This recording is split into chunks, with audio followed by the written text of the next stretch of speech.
I just think that it's so important for people to change their mindset and realize that they deserve this. Like, Yeah. stop waiting for approval for self-care. Right. Stop waiting for approval from other people to do what it is that is placed in your heart, because you could be waiting a really long time, right? Yeah. Like, you're always going to be something to somebody. And for the wrong person, you're never going to be enough. But for the right person, you're always going to be enough. And so believe in yourself, really ask questions, advocate for yourself, and make this a priority, because it's a trickle-down effect. And nothing that you do can operate at its best if you yourself is not operating at your best.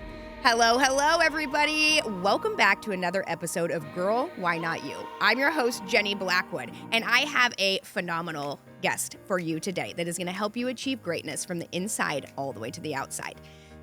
This episode, my friends, is for the high-functioning woman who's exhausted but still pushing, anxious without a clear reason, inflamed, foggy, or disconnected from their own body. For anyone who's been told nothing is wrong but knows something isn't right, and for those who are ready to stop overriding their body's signals and finally understand what those symptoms are trying to say. My guest today is someone who understands what it means to look successful on the outside while quietly burning out behind the scenes. She's a functional diagnostic nutrition practitioner and former chief operating officer of an integrative medical clinic, where she helped build the practice from the ground up. I introduce to you today one of my best friends and someone who you're going to want to know too, Miss Megan Sharpe. Well, first, thank you so much for having me on, and I am truly honored not just to know you on a personal level, but to be your go-to. We've known each other since I was 16 years old. That was the first time we met. You have seen me at all my highs and my lows and through my own personal health journey. And yeah, like you said, all of these jobs that led me to where I am now. Yeah. And with the medical society, I really, truly loved what I did. In that role, I was able to go around. We represented thousands of doctors in the Sacramento region. Yeah. Large hospital groups, private practice doctors.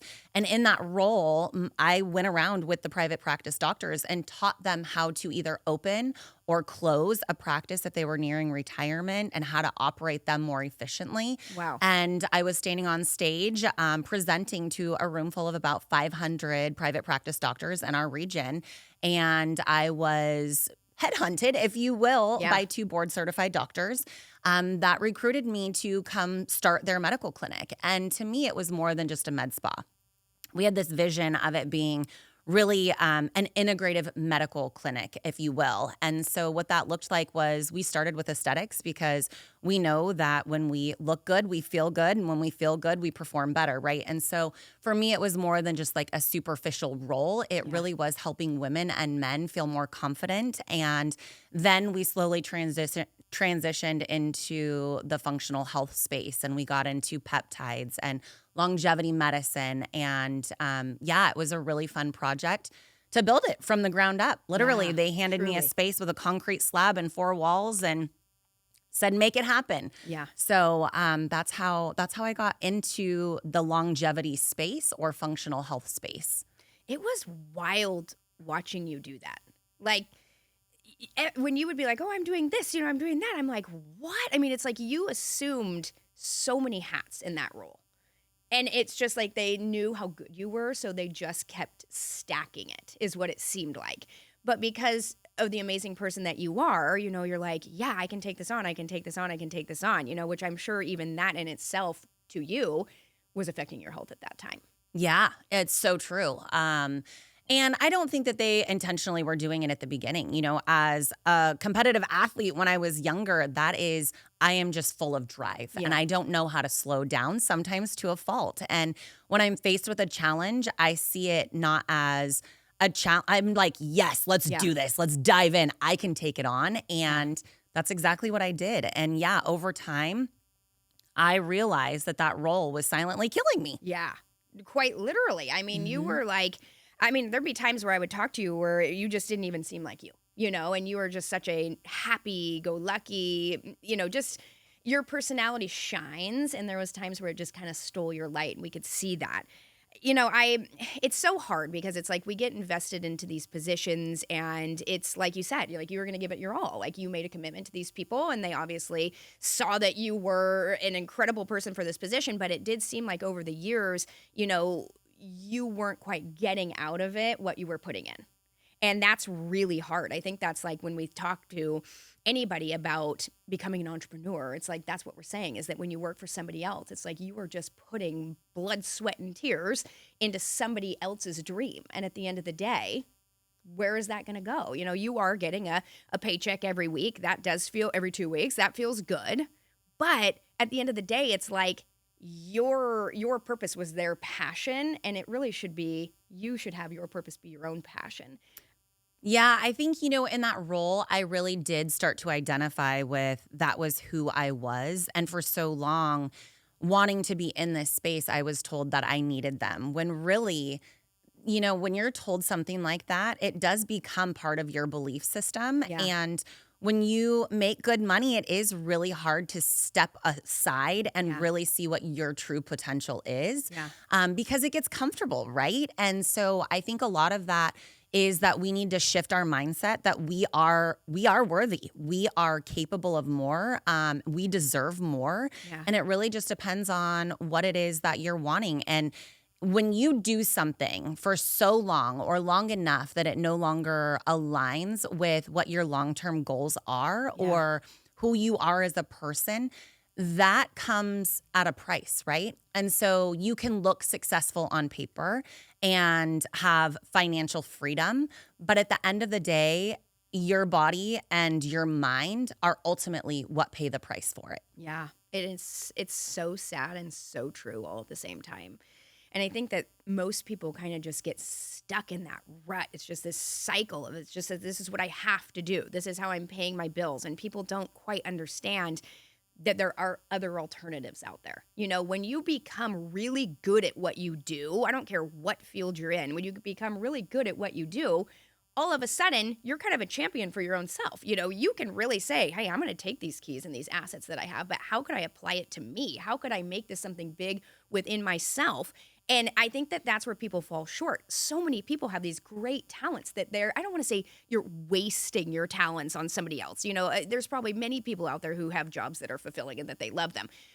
But for the person listening to this who is like, yeah, I'm really freaking good at this, and why do I keep pushing this pencil for a boss I don't even like, for a cubicle wall I have to stare at?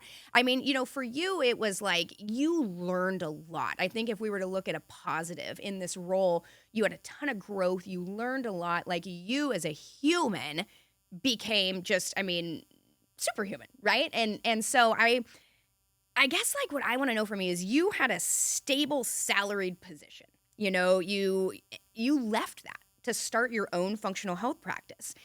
What would you say is like got you to the point where you felt like this is the next step that I need to take? That's a really good question. I think for me, again, I realized that being in an environment that, like I said, no longer aligns for you was silently killing me. Yeah. And it really did take my small circle that I have to really bring out my own belief in myself, right? Yeah. And so like there's going to be people that doubt you. There's going to be people all the time that tell you, you need me or you can't do this. And we start to believe those things, even when you are the most confident person in the world. But over time, you do need your support group as well. And so it's really important to surround yourself with people that believe in you and remind you of who you are when you forget who you are. So important. And I think it just came to a point where I realized that I could no longer continue doing what I was doing. The stress was just too much. And my physical being really started to struggle for that. And again, like mentally, I was no longer there. And what was the real turning point was my own health issues that I was experiencing, where I realized that something needed to change. And yes, I could continue to build something for somebody else, or I could take a step out of my comfort zone and build something for myself. And it just really became time. It makes a ton of sense to me. When you say that stress was silently killing you, what did that actually look like? Yeah. At first it wasn't something super dramatic. I didn't even realize that that's what it was. Chronic stress really depletes our body in so many systems, not just mentally, but it does play a really big physical role. And I was going to doctors and telling them like I didn't feel well and I couldn't figure out what that looked like or why this was happening. And when they would run my labs, they're like, well, you're so healthy. Like everything on paper looks amazing. Like, yes, your cortisol is a little bit high, just stress less. And I'm like, cool. Oh, yeah. All right. We're just going to stress less. Great what a advice, great idea. Right? And so over time, it started really transitioning into other issues that I was having. But if I look back, I realized that my liver was so overburdened, right? And so Something we would never think about. Right. I don't know about you guys, but I'm not like on the daily wondering if my liver's overburdened. Right. But it's important to know. It is, absolutely, because that does affect your blood sugar regulation and it affects your hormones and it affects so many other aspects of your life. And so that turned into what they were telling me was perimenopause symptoms. And I was really young. Yeah. But lo and behold, my body actually started growing these tumors. And they had no idea why. They told me it was all hormonal, but they couldn't figure out, even medical doctors couldn't figure out why my body was doing this because we went through the genetic testing. I had no gene mutations. Like this was an anomaly. Yeah. And so I always laugh and I'm like, I am some weird scientific anomaly. Lucky me. A title we don't want. But there was really like a true reason behind it. And so, I ended up having 3 surgeries in 9 weeks. They were very major surgeries and it led to a hysterectomy. And I think at that moment, it really just became this big light switch moment for me that like something truly needed to change. Yeah. Yeah. No, it's so hard because I think that we're used to like as we're getting older and whatnot, when we're young, our bodies just bounce back so well. It's like anything can happen and we're just resilient. But I've noticed, now I'm 41 and I've just noticed that like the resiliency is not quite there anymore. And so really looking into why is my liver overburdened? I would never have known if it weren't for you that the liver, when I think liver, I think, processing when you drink alcohol or, things like that, like a filtration, but I would never think that it affects hormones and all these other massive things in your body that you're like, oh my gosh. For me, like you have been such a wealth of knowledge in trying to understand like just health overall. We just get such a limited snapshot as we grow up and as we age, right? What is it? Like we're supposed to go see a doctor once a year. Yeah. What are we learning in that time? What are we learning about our aging and things that are going to change and how we're going to deal with it? And another thing that has been really interesting to me lately is I look back and when I was a kid, I'm like, I don't feel like moms at this age were like talking about this stuff. And I'm like, were they even dealing with this? Is this just something that's new? But it can't be, right? I mean, nope, it's been around since the beginning of time. But no, people don't talk about it. They didn't talk about it back then, when we were growing up. And shoot, I don't know about you, but again, playing sports and going from one to the next, I was eating all kinds of processed foods. Yeah. Oh my I know better now, but I didn't know what that was doing to my body back then that led to a lot of these other symptoms that I was having as an adult. What we put in our bodies back then really fuels and changes the trajectory of our adulthood and what we experience now. You know what's really scary about that? What? If you could see the giant Rubbermaid tub of McDonald's toys that I collected throughout my childhood, you would be mortified. Oh, I've got all the mini Beanie Babies that they use. Yeah, yep, I know. McDonald's, Taco Bell, we survived on that as kids. Yeah. So when you say that what we ate as a child is changing our trajectory as an adult, I think I'm getting a lot of things to click into place for my own instabilities at this point. I'm blaming my parents for taking me to McDonald's too often because probably you didn't want to make dinner. And we're just going to leave that one there. Because they were exhausted and they didn't know any better. But again, nobody was talking to them about these things back then. They were doing what they knew how to do and they were doing the best that they could. We know better now. My God, and I'm so psycho. I'm like, dye-free this, you're and you're not getting Skittles, you're getting giggles. And my kids are like, this sucks. Like, we'll go camping. Like, Megan and I are good friends behind the scenes. We go camping, and like when the other moms bring like all this candy my children have never seen, I'm like, oh shit, like they're going to know that this exists now. Don't tell them it's real life. Don't tell them this was a one-time thing. They made a one-time thing, and you're so lucky you're experiencing this today. But yeah, like, I mean, I think that at least in today's age, we are much better at things that make better sense for our children. But again, back to us, so you went through all these things with your body. Your body was changing. You felt yourself shutting down. At the time, like, did you recognize that these were stress signals? Or were you just like, something's wrong with me? And where did you go? Like, how did you figure out what you were dealing with? No, honestly, I knew that something was wrong with me. Yeah. Clearly something was not right, but I never put two and two together. I didn't realize that this was a chronic stress issue that I was dealing with. And I had no idea how it affects all of your systems as a whole, your hormones, your immune signaling, your detox pathways, your digestion, and it really does have a trickle-down effect. And so when we stop to think about, this is really wild to think about, but about 70 to 80% of all doctor visits stem from stress. And I think it's important to note that stress is not just, we live a busy life, right? It's not just your day-to-day life that you're experiencing. It is the mental, emotional, physical, chemical stressors that we're constantly being exposed to and how that plays such a critical role in our overall health and well-being. Gosh, I know you wear an Oura ring. Yeah, I'm obsessed. Wear an Oura ring. For anybody out there wearing their Oura ring right now, I am so sick of that thing telling me how stressed out I am every day. When I see the peaks and the valleys of my stress throughout the day, it's like, I'm like, you know what, Oura ring, shut the fuck up. I'm done with you. But it's true. It's like, you would never know that internally you're going through all these stressors. I mean, we know what stress is. Like, we know, oh, this happened. It was stressful. This is how I feel right now. But there's like many days where I feel just fine. I mean, at least I'm like above water. Then it'll tell me, oh my God, you've been so stressed out all day. And I'm like, this isn't good. Because it's like, if our internal stress, levers are constantly on, I mean, that's got to affect everything. So that's wild that you say it. You said 75 to 85% of every doctor visit is stress. Yeah. Okay, well. And about 50% of all disease is related to stress. But again, it's not just day-to-day life, right? Yeah. It's everything else that plays a role in that. I think it is interesting. We live in a society where doing more, pushing more, just doing everything we possibly can is promoted. It's something that we hang our hats on, right? Like, we like to be applauded because we are doing more, but really we don't take time to recover. And so people like you and me who are just those go-getters that go until finally one day your body is like, stop.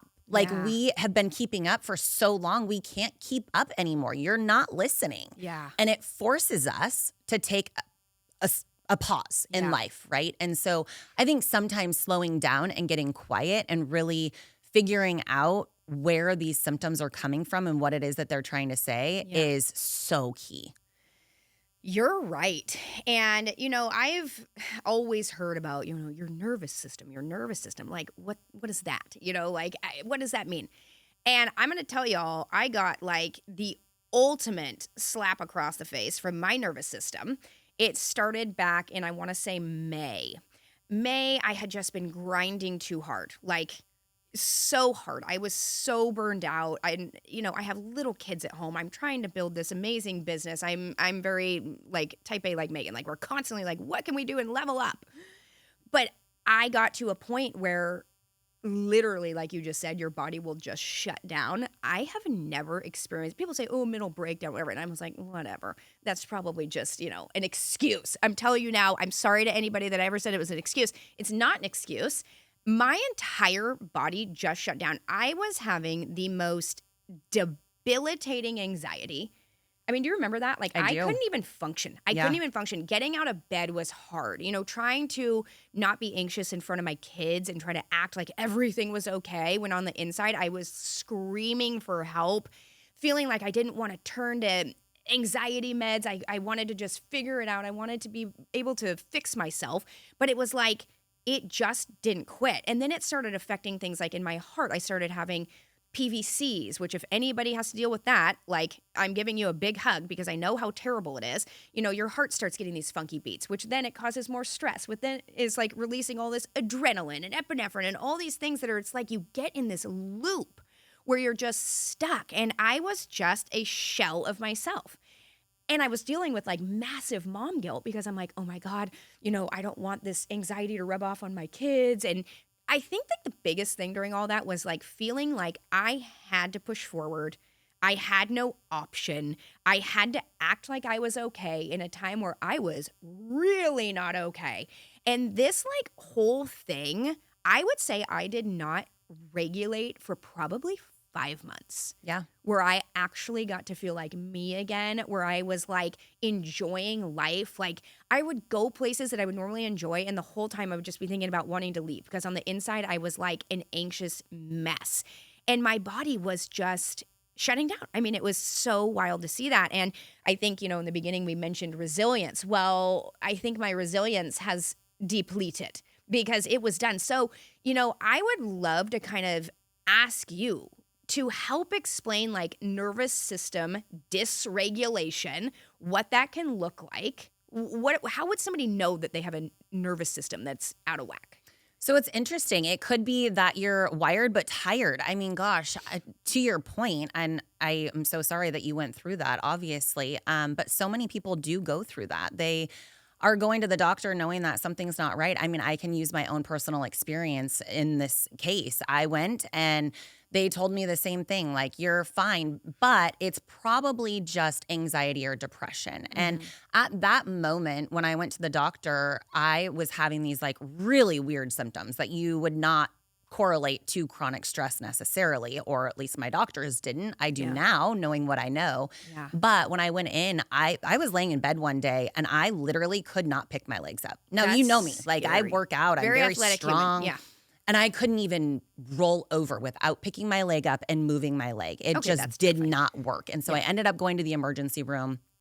Something's not right. And they go, probably have a bulging disc. I don't know, this, that, or the other. We'll just give you pain meds. I'm like, I do not want pain meds. I want answers. This is not, this shouldn't be just coming on instantly. There's something wrong. So I ended up following up with my doctor, and my doctor was like, well, let's test you for MS. Okay, so I went in for a scan. It showed nothing. And I didn't put 2 and 2 together, right? There's something going on in my brain that was causing my legs not to move. And the doctor tells me, you're depressed. Let's get you on antidepressants. It's so easy to just pass that stuff out like candy. And this is why so many people are mislabeled, because it's easy to throw a diagnosis on symptoms. Yeah. And it's easy to prescribe a medication. And at the time I was like, okay, like, I don't care whatever is happening right now. I need to just be done with this. Give me the meds. Yeah. So I took it. After about 2 weeks, I went back, symptoms started coming back. And they're like, well, it's because your body's adjusting. We just need to increase your dose. Okay, fine. I increased my dose. 2 weeks later, same thing.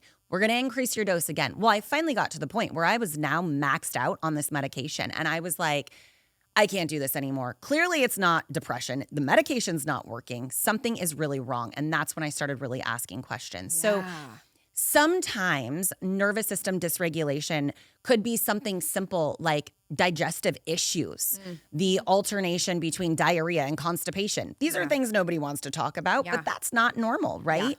It could be something like your brain feeling like it's misfiring all the time. Like you said, that resiliency is just no longer there. It's the little things now feel heavier. The things that you once were able to take on, you just can't anymore.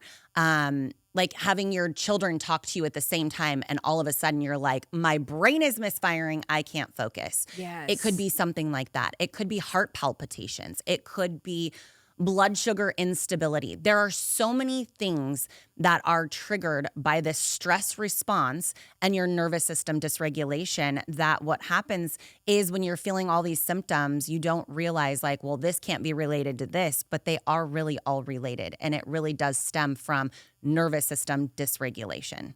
Gosh. So like, people are experiencing things, whether it's the wired but tired, it's brain fog, it's anxiety, it's depression, it's, gastric, it's whatever it is. But it's like, what should someone do when they get to that point where they're like, okay, I really have hit a point where this is not just going away. This seems to be here to stay. Like, what do you recommend for people who are experiencing that dysregulation to try and get back to themselves?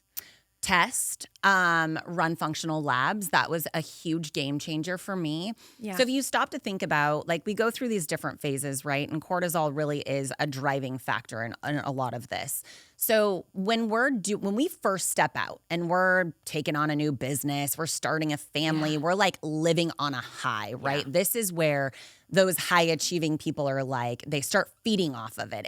It becomes like this fun game and they're like, I need more, I need more, I need more. It's almost like this crazy dopamine hit. Yeah. And so they're like living on a high, right? And this is what we call the acute phase. So your cortisol levels are going to be extremely high. Over time, because our bodies adapt to that, we really are supposed to start lowering those cortisol levels again. But when we live in this chronic state of, or our sympathetic state, our fight or flight, whatever you want to call it all the time, eventually our body can't keep up with that load. Yeah. So by the time we start to see these symptoms or we start to feel these symptoms, our cortisol levels start to lower, not because we're doing anything better, but because our body can no longer keep up. Ugh. So at this point, this is where people start going to the doctor and they're like, run my labs, right? Yeah. They're going to check your blood, whatever. And that is normal because now you go back into normal range. Well, if you continue doing the same thing over and over and over again, your body really can no longer keep up. Now you get into the exhaustive phase. Mm-hmm. So your cortisol levels start to completely deplete. Like you have nothing left to give. And that is where this burnout, this exhaustion comes from. And that's why a lot of times when you go in and you have normal labs done, everything looks normal on paper. Yeah. But I think it's really important to note that functional medicine or functional labs look a little bit deeper. It's no longer trying to place a label on something. It's figuring out the why behind it. So when we're testing hormones, yes, there is a place for blood. But I always run Dutch test. And the reason that I use that is because we're looking at so many different things. We're looking at your 4-point cortisol level. We're looking at what your levels are doing throughout the day, not just a snapshot in time. Yeah. So if you have somebody like me that goes in and has their blood drawn, and I don't like to have blood draws, it spikes my cortisol, right? You're so stressed. I'm already stressed out. Dutch isn't like that. So it is a dried urine test. You do it in the comfort of your own home. And then we also use saliva to test what your cortisol level is doing throughout the day. We can see dysregulation a lot with that. And that is huge. It's a game changer to figure out, are you wired and tired because your cortisol level is peaking at the wrong time? Are you not sleeping because instead of going down instead of declining as you're supposed to before bed, maybe you're spiking? What's causing that though? Yeah. So you stop looking at just what your overall number is or what it's telling you, and you start looking at the person and figuring out why. Yeah. And I think what's scary is that, like, I don't know if you're a Kaiser patient, you're a Sutter, whatever, you have, doesn't matter. The level of testing that Western medicine is going to give is so minimal, too minimal. So for those of you who don't feel great and you don't know why, like, you really have to truly become this massive advocate for yourself, because otherwise you're never going to get those answers and you may never get yourself back to the place where you feel really at your best. And so, like, Megan's talking about all this different testing, and I can say that I'm about to undergo a lot of testing with her, because for me, I am so done just being like, oh, it'll get better, it'll get better, it'll get better. It's never going to get better, like, it's not going to get better. And I want to feel good. Not only that, but it's like, I want to be the best version of me for myself, for my kids. And I don't think I can do that if I don't understand what is truly plaguing me from the inside. And so, this is something that all of you will have an opportunity to learn from her is what testing should I be looking at? Going through someone like her who really has put in the time and the effort, you have been there. This isn't like when you go to, no offense, to a male doctor, you're trying to talk about your perimenopausal hormones and they're telling you, oh, it's just anxiety or depression. It's that I'm so sick of hearing that because I hear it from people all the time. You are somebody who has experienced this firsthand. You advocated for yourself. You didn't settle for what you were being told from Western medicine doctors. You decided to learn, gain the knowledge, gain the power. And so now not only have you put yourself on this trajectory of better than ever, but now you're able to empower others and help give people the education and the tools for them to be able to do the same thing. Yeah. I love that. I'm not taking anything away from blood work. I think there is a time and a place for it for sure. And I think that Western medicine is really good about running the preventative, or they're looking at all the things, right? Your standard panels. Yeah. But a lot of times what happens is we could be nutrient deficient in X, Y, or Z, right? But why are we nutrient deficient? Yeah. We should be able to sustain a healthy lifestyle with our diet and our exercise and all the right things, but they don't stop to figure out the underlying reason of where that deficiency is coming from. Yeah. So they just give you the results of these tests, and then you're kind of left up to your own devices at that point, right? And so where do we normally start? Well, ChatGPT, duh. That's what everybody is doing these days. Yes. But really, it's digging deeper and really becoming more of a health detective. Yeah. And ChatGPT can't know exactly who you are. So when people start coming to me to work with me, I am looking at all of the things. I'm looking at the processed food or the unfiltered water that they're drinking. I'm looking at their everyday life to figure out why these things could be playing a role in what is showing on paper. Yeah. You are really taking a look at the whole picture. Yes. Not just a snapshot. And I think that that's so super important because we're not a one size fits all. What's going to work for me isn't going to necessarily work for you or anybody else that we know. It's so important that you look at yourself as an individual when it comes to your health. And so do you want to explain the test that I'm about to undergo? Will you explain what it is and why you're having me go this route? Yeah. So we talked a little bit about the Dutch test already and looking at your sex hormones. Well, one thing to note about sex hormones, because everybody's like, well, I'm in perimenopause or I'm postmenopausal, whatever stage you're in, HRT or BHRT, bioidentical hormone replacement therapy, is the first thing talked about. And I think there is definitely a need for that. I will tell you, I am on BHRT myself, and it was a game changer. But I don't always start there. I really am looking deeper into that. So if you just throw somebody on hormone replacement therapy and they don't have solid foundations, their body is not going to properly utilize those hormones. Yeah. It's also really important to note that your hormones go down different pathways. Some are more anti-inflammatory and some are more pro-inflammatory. And if we don't know which pathway those hormones are going down, it could be causing a bigger problem longer down the road, right? Yeah. And so for you, Dutch is definitely a starting point. We're also going to be looking at your mucosal barrier because I want to know what's going on with that mucosal barrier. Is it potentially leaky gut? Do we have other inflammatory markers that we need to be considering? What's causing that? Yeah. Those are huge. And then GI map. Everybody talks about gut health, and there is a reason that we talk about gut health. Your gut is your second brain. Yeah. And so you could be doing all the right things, but if your gut is not in check and you have parasites or you have overgrowth of these pathogens, everybody has good bugs and bad bugs, but too much of a good thing is not a good thing, right? And so we need to know all of these answers to really be able to get a full picture of what's going on. And then we phase things in, because if we have an overall picture, and let's just say I'm telling you this is going to be a year-long journey to get you feeling your best, by the time we hit that mark, things start to shift again. And so as our bodies shift, we have to shift with it. Yeah. And we don't just throw the kitchen sink at you. It's we're not doing everything all at once. We are going to phase things in. And then as we complete one phase, we'll step into the next. So we've got to make sure, again, that your liver is functioning properly, that your gut is in check, that you're not eating things that are quote unquote healthy because they might not be healthy for you. And a lot of people don't realize that in and of itself is a stressor. So you could be doing all the right things with your diet. You're getting your macros that your personal trainer told you to consume on a daily basis.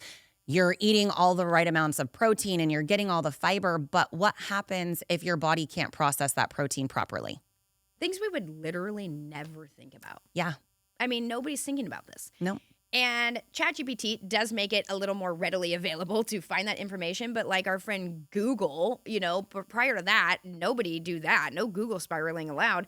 But it's just, it's at a place where I just feel like I'm so thrilled to be going on this journey with you because we only get one life to live. I don't want to live it like mediocre in any way. Yeah. This is not something that I want to be type B about. I want to be type A. Like, I want to be on it. I want to be advocating. I want to be taking the measures and even if these tests cost money, like outside of insurance, because they do, the thing that I feel about that is, well, we're so willing to go spend money on so many other pointless things. The Amazon boxes showing up, the Starbucks every week, like everything that we're spending money on. But it's like when it comes to medical testing that is actually going to make us feel better, hopefully live longer, have a fuller life. Why are we not throwing our money at that? I mean, that is just something that makes so much sense to me that it's like your health is everything. It's interesting that you bring up that point because it's so true, right? Like we carry health insurance for a reason. And again, Western medicine is great in the event of an emergency. Like if I lose my arm, I'm not going to go to a functional health practitioner to be like, fix it. Like, no, Western medicine is needed. Yes. But here's the thing. If your health is not in check and you don't feel your best and you're going in time again, over and over and over again to see your doctor, you are paying out of pocket to some degree, right? Until maybe you need surgery or your prescriptions or whatever it is, until you hit your deductible, it's not going to be 100% covered for the majority of individuals. I cannot tell you how many years in a row I met my deductible because I didn't know then what I know now. And so if we're going to spend $5 to $10 grand out of pocket to meet our insurance deductible and continue to go to the doctor to do the same thing over and over again, still not get answers, still not feel our best, why are we not investing in these functional labs that are going to paint a clearer picture and connect all of the dots for us? Yeah. It's like it's a life-changing opportunity. I mean, it truly is. And it's not going to break the bank, I mean, it's like, I'm not trying to say that it's dirt cheap, but it's worth it. These tools that we're given are worth it. The education is worth it. Understanding our bodies is the only way that we get to make a difference. And for all of you listening, I don't know. I mean, I on a daily basis am like, oh, this feels weird. I don't know about this. I would say I've actually developed some health anxiety from not understanding what's going on in my body. And I'm sure all of you have things that you're like, oh, this doesn't seem quite right. But I think that this is something that we have to choose here in 2026 to not be passive about anymore. This is something that we need to be reactive. We need to get on it. We need to find answers, whether that's with the help of someone like you, Megan, or specifically you. This year needs to be the year that we all decide that we are going to level up. We are going to feel better. We're going to be our best.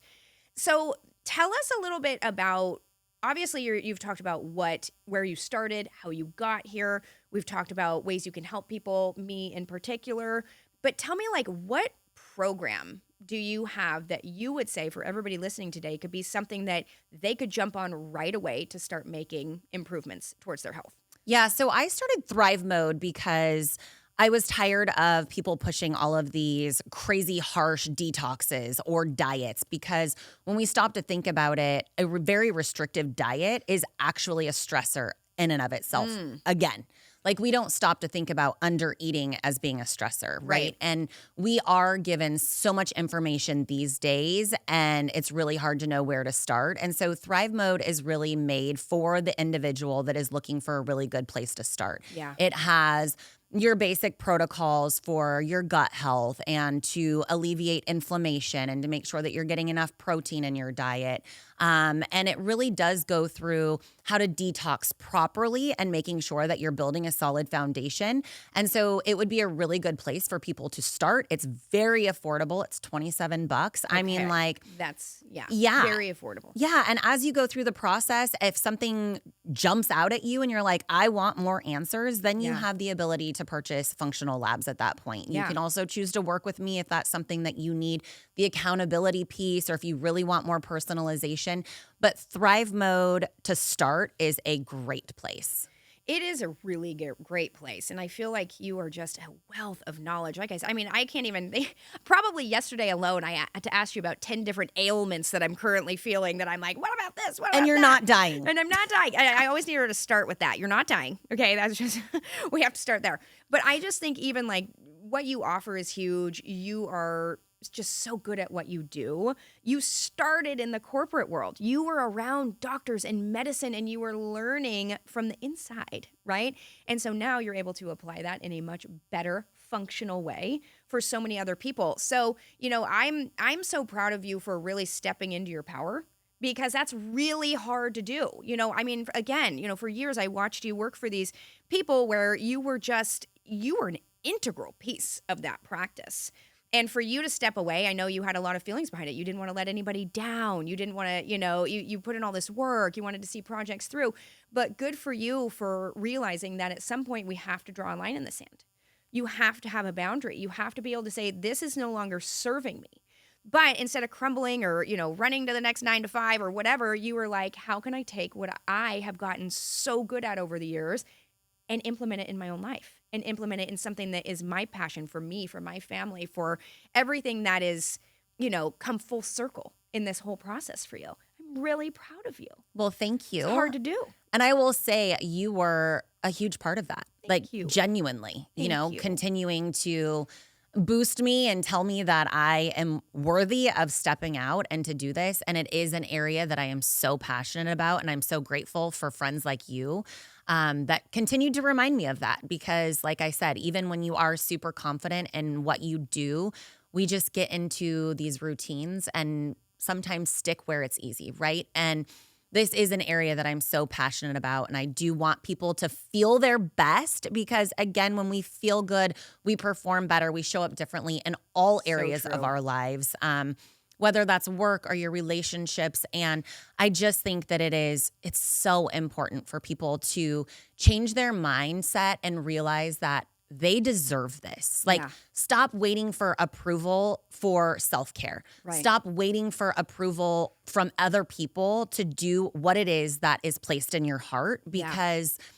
you could be waiting a really long time, right? Yeah. Like, you're always going to be something to somebody. And for the wrong person, you're never going to be enough. But for the right person, you're always going to be enough. And so believe in yourself, really ask questions, advocate for yourself, and make this a priority, because it's a trickle-down effect, and nothing that you do can operate at its best if you yourself is not operating at your best. God, it's so true. In every aspect of life, it is wild. And we all want to show up our best. It just, again, we got one life. Let's do it right. So for everybody listening today who wants to investigate this further within themselves to really understand what you can do to help them and where they would get started, and if there's any opportunities right now, I know you have a bunch of different guides and things that people could really, in different aspects, utilize to feel better. Can you talk a little bit about how to work with you and what you have available? Yeah, absolutely. I do have some easy guides. Some of them are very free. It's general information. You can find me at megansharpecoaching.com. Sharp has an E at the end of it. And also Thrive Mode, we can put the link in the show notes so that people can very easily go to it. But I would just say now is the time to start. And I'm glad that we're not doing it at the end of the year or, at the very beginning of the year, because a new you, a new year, I think so many people fall into this where they're like, they go gung-ho in the very beginning, but then they start to peter out. Yeah. I think it's so important that start now. Start where you are. Start anytime. Doesn't matter how old you are, what you're going through, what phase of life you're at. Just start. You start somewhere. So find me at megansharpecoaching.com. You can find my guides, my free resources online, and Thrive Mode will be in the show notes. Amazing. It has been such a gift to have you here today. I know what you've done in my life. I know what you've done for others, and I know that you could really help the listeners of this show to be their optimal selves. So thank you for taking the time to be here today. Everybody, again, in the show notes, I will make sure that you have the full direction on how to get a hold of Miss Megan, but I highly recommend you even do a consult with her. Like, let's understand what you're going through and what she recommends for you specifically. It's not a one-size-fits-all. So for you to have somebody who is a wealth of knowledge who can truly help you to achieve greatness in 2026, let's talk about new year, new you, baby. Like, this is your time. And so I will put it in the show notes. Make sure that you go visit her, set up a consult with her. And I am telling you, I'm happy for every single one of you who actually does this, because you are going to feel a massive difference in your life. So I will leave you with this. When it comes to being a corporate badass who decided to leave for more, who decided to start her own functional practice, who is now using her passion to empower other women, I ask every single one of you out there today, girl, why not you? If something in this episode made you sit up a little straighter or dream a little bigger, don't ignore it. That's your future nudging you. I'm living proof that you can start messy, start scared, start in the worst timing, and still create something beautiful. Thank you for listening to Girl, Why Not You? Now go take one small step towards the life you've been craving. Hit subscribe, leave a review if you feel called, and share this with someone who's ready for more.